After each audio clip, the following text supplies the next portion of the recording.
Have an idea you'd like to test in your business? My favorite way to test out an idea for a course or a program is with an online workshop. Because let's be real, if your audience isn't paying for a low ticket workshop, they're definitely not going to pay for a full course.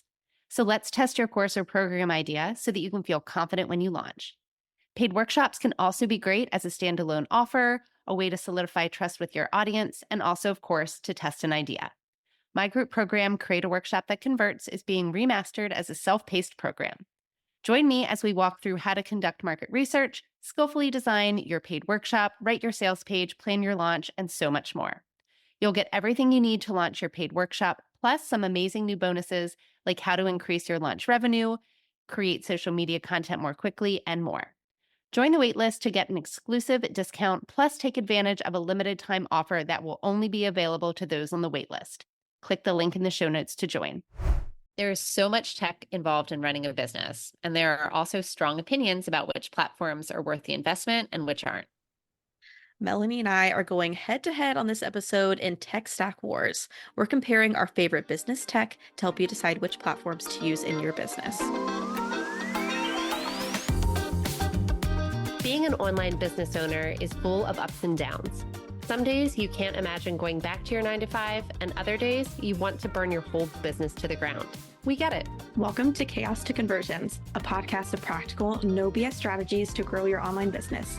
Each week, we're chatting about launching, copywriting, mindset, and more, so you can make sense of the chaos and do more of what works. Join the conversation and let's grow together. All right, welcome back to Chaos to Conversions. Today, Brandon and I are talking about all things tech stack related because over the course of the last couple years, we have both worked in various platforms. So we have some opinions, and funnily enough, like actually a lot of our opinions and tech that we use are different. Yeah. So first thing we're going to talk about is our client management systems. So I have actually used Honeybook and Dubsado. I've used both, but I landed on Dubsado, I guess now about 2 years ago. It is definitely, I think, harder to use than Honeybook. So that is something to keep in mind. Even though I am a systems person, I did pay for somebody to build my Dubsado. So that is something to think about. But I do like the way that it stores, and I just don't remember if Honeybook does this. So Brandon can correct me if I'm wrong, but Dubsado does store a ton of different types of contracts and projects and proposals, and it's really easy to just pull exactly what you need. And I think maybe the portfolio part or the project portal is a little, I don't really use it very much, but the project portal is a little bit maybe more customizable than Honeybook. Personally, I feel like if I was just starting out again, I would maybe use Honeybook. Like, I don't know if I need everything that Dubsado offers, but like now I'm in it. Yeah, I think you're right in that Dubsado is just a lot more customizable. I know Honeybook, you can still store contracts and emails and stuff like that in templates. So it's really easy, because you see the things I send to clients. I have like an email I send every single time I'm Mhm. delivering a project. So I just pull it up from the little template box. So I think they're similar in that way. They both have the schedulers built in. They both have like the project hubs and automations. I think, like you said, Dubsado is a little bit more customizable, but with that, it is a little bit harder to use than Honeybook because Honeybook's just like, this is the way we do it. So you just do it this way. And I do like that Honeybook's been making a lot of improvements lately. They have like a whole community where you can suggest product upgrades and like feature upgrades, and they actually listen to them and they'll go through and mark when they're working on that thing or considering implementing that thing. So I also like that. I think Honeybook is maybe a little bit, I don't know, smaller or just newer than Dubsado. So they are still doing a lot to improve and like taking input from people, which is nice. Yeah, that is nice. I didn't actually know that about Honeybook. I mean, I can't switch now. There's no going back. But I think, yeah, like I said, if I was just getting started again, I would probably go with Honeybook. But I think I originally switched because I thought I needed more. And maybe I did at the time, but now simpler is where I'm at. Yeah, I feel you. Okay, our next is the platform we use for content planning. And there is a little bit of overlap here because we're kind of doing Airtable versus Monday And I'm saying Monday-ish because I do use Monday for my content planning now, but that only started probably about 3 months ago before I was using Airtable. But as we'll talk about in a second, Monday is my main platform for pretty much everything. I store my to-do list, things I do for clients, literally everything in Monday. So it made sense for me to move my content plan there. But I do still use Airtable to track old content so I can repurpose it and reuse it. So I'll put like all of my old Instagram posts in there, my old emails, so I can pull them up if I need to. And I do think, even though I'm using Monday right now, that Airtable is a little bit more friendly in how you can store things. It's a lot more easily searchable. I just like that Monday, because it's all in one place. Like if I were to use Asana, for example, as my content planner, I can have all my due dates in one place and look at it in one area, which is really nice for me to consolidate it.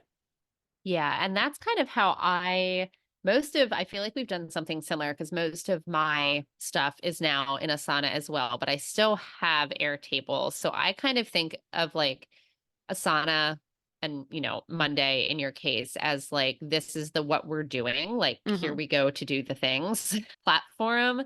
And then in Airtable, I think of it as more of like a record of storage, which I feel like you could do in Asana. Like I take all of my client KPIs, including my own, in Airtable. The template that I sell for small business KPIs is also in Airtable.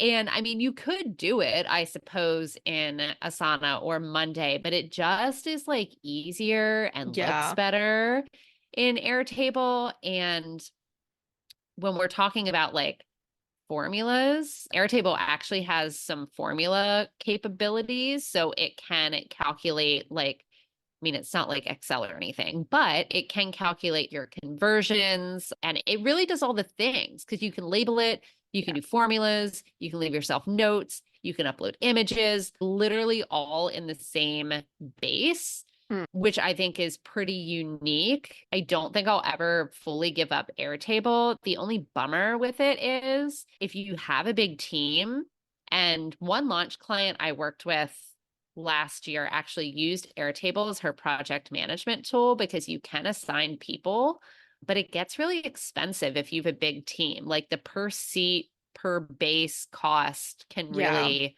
get very high. Like why is it so high? I don't know. I mean, I like it, but like it's really expensive. I feel like it's more expensive than any other project management tool. Yeah, I agree. I still don't pay for Airtable, which does limit me a lot on what I can do in there, which I think is also why I started moving some stuff over. I agree that Hmm. Airtable really is a great storage place. It makes Yeah. sense to have KPIs there. I would never do it in Monday. It would be horrendous. But in Airtable, it's like lovely, right? But yeah, I'm limited on like, I mean, I pay so much money for Monday. Yeah. Okay. So third piece that we're going to talk about are project management tools. So we recorded another episode 23, about things that if you don't have these in your business, we want to cry. And one of those things was a project management tool. I mentioned that I have a client in Notion, a client in ClickUp, a client in Monday, and I personally use Asana. I just like to use all the things, I guess. Yeah, dabble in everything. So because I have tried so many different things, I ended up with Asana just because I think Asana can be really simple, but also really complicated if you wanted it to be. A while ago, Brandon and I worked on a large team, probably the largest team I've ever managed, that team of 12, and they used Asana for their project management tool. And it's nice to be able to kind of, with Asana, if you do have a larger team, move kind of things into different folders and projects. I have friends that are actually in the corporate space, like not self-employed, who use Asana for like larger, obviously much bigger teams of talking like 30 to 40 people, which I imagine would be, pretty expensive eventually. But I kind of landed on it because of the calendar feature, which you can also do this exact same thing with ClickUp. If ClickUp makes more sense in your brain, like the color coding kind of calendar, that's kind of how my brain works. That's what you and I use, Branda, for our Yeah. current mutual client. And that's like the way that I can visualize things best. But my first project management tool I actually ever had experience with was Monday, my very first VA client. her PM tool was Monday. And I like that just fine too. Yeah, I've kind of dabbled in a lot of them too. I've like similar to you, I've had clients that work. I have a client that works in Asana right now and in ClickUp. I've just never really liked the visual appeal of them as much. I guess I never Mhm. realized until I was picking a project management tool how much the visualness of it I need for it to make sense to me. And I don't feel like Monday is as popular with the kind of entrepreneur space, but I found it just very visually appealing. Like it's really bold and blocky compared to a lot of them. And there's really bold colors. And I like that part of it. But yeah, I mean, I don't think it's like the most amazing in every feature possible. I definitely don't think their calendar feature is as amazing as ClickUp and Asana, but it works for what I need it for because mostly I'm using it to track deadlines and due dates, and that part of it makes a lot of sense for my brain. I have like a board for every single one of my clients. I can block things up. I have a board for, we use it for our podcast too, to kind of block up outlines and all those kinds of things. So yeah, I don't know why. It just makes sense for me. I think it's that like the very simple feature of having the little block that you can change like the status of things at that just isn't as common in some of the other platforms. All right, the fourth thing that we're going to talk about is Slack versus just regular old email. And as we mentioned a couple times now, Melanie and I have crossed paths with many different clients. And so this is where we found that we differ a little bit. And I actually do some work for Melanie. So maybe she gets annoyed with me, but my preference is email. I like using email over other communication, and Melanie's preference is Slack. I don't have issues with Slack. I like it. But I think what I prefer about email is that I can store things by clients very easily. Like I can sort it out. I could ignore things if I want to a lot more easily too. Like if there's just not something that's a priority, I can just keep it unread and come back to it when it's the right time for me. I can search through things. A lot of my emails also connected to Honeybook. So if I send something through Honeybook and they respond, it goes into my regular email inbox along with the Honeybook like project management. So for me, it just keeps everything in one place. I can easily go into that client's project folder and find something that we've talked about. Whereas Slack is searchable, but I just don't love that I can't always sort different things and I get very lost, especially depending on how people have used it. I've been on teams who have very strict Slack rules where they're like, if you're commenting on something, it has to be in the thread. I personally prefer Mm. that because you find everything in one place. But then I have other people who just like willy-nilly say things just randomly and like not in the right channel. And I'm like, this is so much and it hurts my brain. Yeah, I think it depends. Like, so one-on-one, I do not mind email at all. Like if I'm working like on a strategy session or you and me, like email doesn't bother me at all. But I was onboarded last June to one of my current retainer clients, and she has a brick and mortar store and a whole online multi six figure course business as well.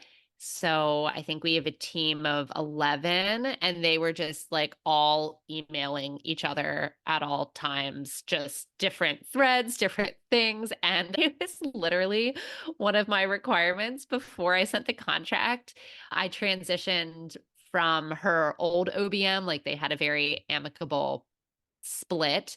Like she actually hired me and, made sure I had everything that I needed and everything. And when I was talking to her old OBM who was transitioning out, I was like, listen, I'm not doing this unless we get them on to like Slack, because she's also the client that uses Notion, Mm. which out of all the project management tools is my personal least favorite. And the communication, like ClickUp has a chat feature kind of, and then Asana I feel like is easier to find, and Monday is like not so hard to find, but like that would still be a mess for like permanent communication. So it's like, okay, we're just really going to need to have Slack or else I'm never going to make it. So I think it depends on like the size of the team. The client that Brandon and I currently share, I think I got them on Slack too, because it's just easier for me for like a quicker response. Their Yeah. team's not huge. There's maybe like six of us, five or six of us all together. And then, some people, like we have a Pinterest specialist, like she's not on Slack because she doesn't need to be, we're only talking like once or twice a month. But I think it just depends on a lot of different things and where you are. But like Branda said, it also, if people don't use it correctly, which we try, but sometimes it is a little bit willy-nilly. But we do try and keep, well, you're only in our one channel, so that does make Yeah. your life a little bit easier. But if people can stick to like the channels that they should, and you can also connect it to your project management tool if you want to get really fancy, that there's like Slack. Actually, I'm not like a Slack expert or anything, but it has a ton of automations where you can literally type something into Slack and it'll create a task in your project management tool, like with a due date, and send you a reminder. So Oh, nice. if you Yeah. want to get really fancy with Slack, you totally can. But I think it just Yeah. depends on your situation. Yeah, I agree. For you, it definitely makes sense. And when I'm on larger teams, it makes a lot of sense. Like using email for communication is just a headache when you're managing large people. So I could see why you do, like why you prefer Slack. Yeah. So something Brandon and I definitely agree upon, though, is our email marketing platform. So we both use ConvertKit. We both have clients that use ConvertKit, and I think ConvertKit would definitely be our preference. We know that some people out there love Flowdesk, and no shade to Flowdesk. It's definitely like really affordable, but lovingly, I feel like sometimes you kind of get what you pay for in terms of automations, tags, more advanced things that you can do with ConvertKit that you definitely can't do with Flowdesk. Yeah. I actually have a little shade for Flowdesk. Like Okay, shade away. I just, I totally get it price wise for a lot of people. I know, especially as you grow in subscribers, a lot of the other ones get really expensive. But for me, if you're someone who launches, especially, it just doesn't make sense to have Flowdesk. It is just a pain in the ass to use Flowdesk Mm-hmm. whenever you're launching. Especially, again, because of some of the more things that ConvertKit can do with the tagging, with the segmentation. Oh my gosh, building those things out in Flowdesk can just take you years or just be like physically impossible to do. So if you're someone who launches or you want to take your email marketing up a little bit of level, definitely recommend getting away from Flowdesk. But it totally makes sense to me if you're just trying to stick to the basics. Yeah, and I will put in a small plug for Kajabi here, especially if you are somebody who is going to have, if you're just starting and you don't have like all the other things yet. I mean, Kajabi is expensive. There's no like denying it. But if you are trying to become like course based, basically, I would consider looking into Kajabi because you can have everything as a one-stop kind of shop. Kajabi can do, I won't say everything, but it can do a lot of the same things ConvertKit can do. And then you don't have to connect to platforms, although Kajabi and ConvertKit integrate like seamlessly. I have almost never had that integration break. You don't have to use Zapier or anything. Um, and Kajabi can do, like I said, basically all of the same things. They can do automations, they can do tagging, although there is a limit of tags to only 100, which I say only 100, but you would be surprised how quickly that can go away, especially if you're tagging for like interest and clicks on like a sales page or clicks on a product. I mean, you can make them into segments. It's just a little bit like more cumbersome, but for the price point, if you don't have an email, like if you don't have an email marketing platform yet, and you know that like you're going to create a bunch of courses or digital types of products, Kajabi also hosts podcasts now. They're also releasing something for, wow, they've already released something for subscriptions. So I think the kind of disadvantage to Kajabi is a lot of times by the time you're ready to afford something like Mm. Kajabi, you already have other things.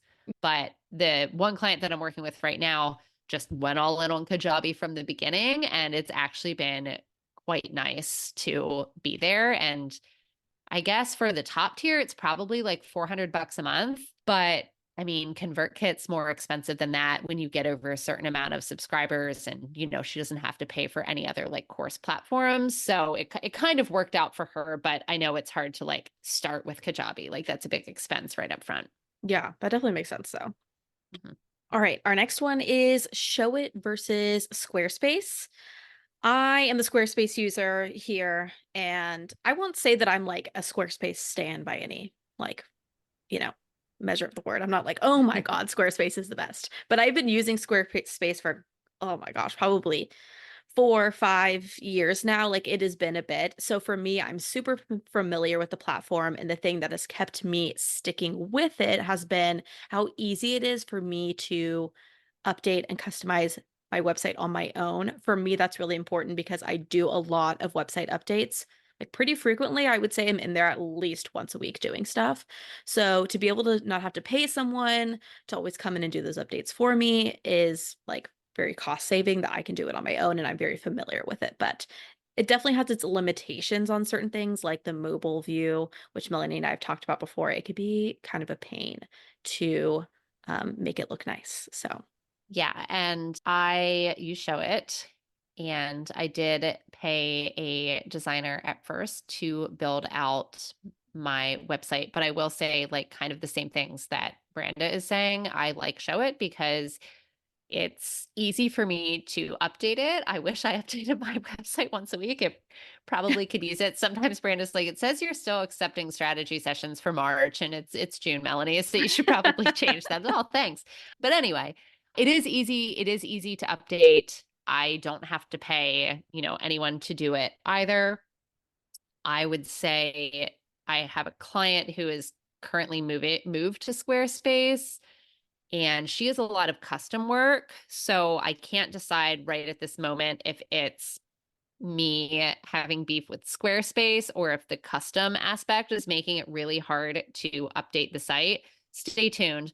I'm not sure yet, but I would at this point pick Show It over and over again. I also, all of my other clients have WordPress websites, which is a whole other beast. I recommend hiring a professional mhm. who's not me to make any of your WordPress updates. Although I feel like at this point, I can design a sales page through trial by fire in WordPress, but it has been a huge and painful learning curve that I would not recommend. All right, our last one isn't necessarily a platform, but it is something that we use every single day in our business, and that is the type of products and computers that we use. I am a big PC user, and Melanie is a Mac user. I actually used to be a big Apple person back when I was in college. I had a Mac, but then I met my husband and he is a pretty big nerd and he had like a Samsung. He had built his own computer. I'm actually kind of a video gamer a little bit on the side. I do play Oh. computer video games on the weekend sometimes. So he told me he would build me a computer when we were dating. And therefore, it had to be a PC, and I was converted. I let go of my Apple. I got a Google Pixel, and ever since then, I've just been a PC girl. I think for me, I just like the customization. I personally love Google products in general, which is why I got the Google Pixel. So having a PC also just has everything talk to it a little bit better as well. I mean, you can have Google stuff on a Mac, but it just like seamlessly flows together with all of my Google products and Samsung things and PC stuff. So. Yeah. Yeah, I And feel like it's just what you're used to, you know what I mean? yeah, Like because it all flows together. I have all of the Macs. My big shiny Mac desktop that I bought myself when I left the classroom and, a Mac laptop, yeah, iPhone, all of the things. I will say I know I don't know, maybe you can do this with Google things as well. It is nice sometimes to share notes and photo albums with yeah, like I have a shared note and a shared photo album with one of my clients to help with like Facebook ads. She's almost never at her computer, so it's just a lot easier for us to share things that way. Google can probably do something like that though, can it? I Like don't know about the shared Androids? notes, but you can do Okay. like shared Google albums, stuff like that. So I have Yeah, that several makes of sense. those. But yeah, like PCs and Macs, Samsungs and iPhones, they don't really talk well to each other, which makes it really hard. We actually They do were not. like, yeah, I was laughing at Melanie the other day because, I mean, I wasn't laughing at her, but I was just laughing because, again, she has an Apple, I have the Pixel, and she sent me a video and she was trying to show me something. And I was like, what client is this for? And she's like, don't you see the like XYZ thing on there? And I sent her a screenshot of like the video I could see, and it's like 2 pixels, like It was terrible. I don't even know what happened. but that's how they always are on my end. It's just like they don't like to talk to each other. So that makes it really annoying. But yeah, I don't know. I like the PC. Like recently I had issues with my computer because it's now like 6 years old from when my husband built it. And we could just change out parts in it. So I didn't have to buy a whole new computer. I just like went and bought a new hard drive. So it's like I can still keep everything else. I mean, it was a pain in the butt to switch over, but actually it wasn't Yeah. too bad as much as I thought it was going to be. But yeah, so you can, it's just Right. Well, more I probably, customizable.